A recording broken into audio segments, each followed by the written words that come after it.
mno. Na mtazamaji, ni taarifa Esther Diana iliyotoa sauti na Hadi Mwasiwa na wala si Ian Nzive jinsi ilivyokuarifu hapo awali. Tusonge mbele. Leo hii Wakenya wameamkia kupanda kwa bei za juu zaidi za mafuta kuwahi kushuhudiwa nchini, ambapo bei za mafuta ya dizeli imeongezeka kwa bei ya juu zaidi hadi shilingi 243 kwa kila lita, ikiwa na ongezeko la shilingi 46. Ongezeko hilo linatazamiwa kuongeza bei ya bidhaa na huduma nyingine na kuchochea pia kupanda kwa gharama maisha kwa wananchi wa kawaida. Bentura Kwamboka anaeleza zaidi.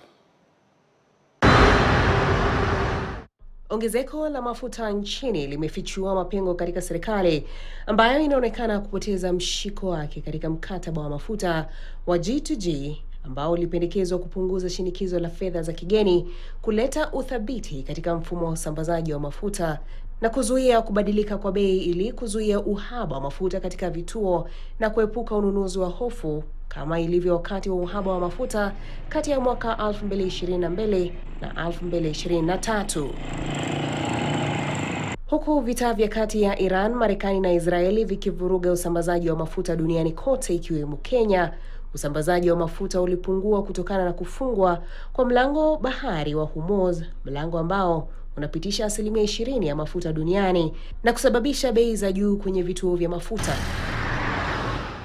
Ni katika hali hii ambapo Wakenya waliahidiwa udhibiti katika mfumo wa usambazaji mafuta na uthabiti katika bei za mafuta dhidi ya kupanda kwa bei. We have got enough stocks in the country. And the government of Kenya's primary responsibility is to ensure that we have got enough stocks now, tomorrow, and into the future. We are going to intervene sufficiently to make sure that prices don't rise.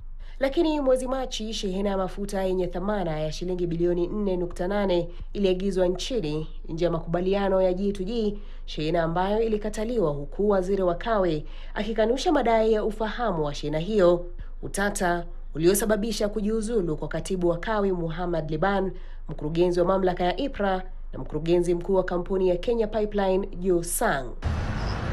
Ili kuwanusuru wa Kenya, serikali ilitoa ruzuku ya shilingi bilioni 6 na punguzo la ushuru ya VAT ya mafuta kutoka 16% hadi 8% kwa miezi mitatu ijayo. Ruzuku ambayo haijadumu kwa wiki kadhaa sasa. Though we have had challenges of war in Middle East that has resulted in high fuel prices across the globe because of the G2G arrangement that had made sure that we have constant supply of fuel in Kenya and that we have managed to moderate prices, I am announcing today that the fuel prices that have gone up, we have stepped in as government with 6.5 billion shillings to reduce the cost of fuel. Na sasa, kutokana na kufutwa ghafla kwa mkataba wa dharura wa mafuta ya shilingi bilioni 3.2 kati ya serikali na kampuni ya Orex, Wakenya sasa wanakabiliwa na mzigo mkubwa wa kifedha, huku sekta ya matatu ikitangaza kuongeza nauli kwa 50% na kuanza mgomo Jumatatu wiki ijayo kwa madereva na wafanyabiashara. Bentura Kwamboka, KTN, saa moja. Katika makala yetu ya shoka la KTN kumekuwa na mjadala mkali kuhusu uteuzi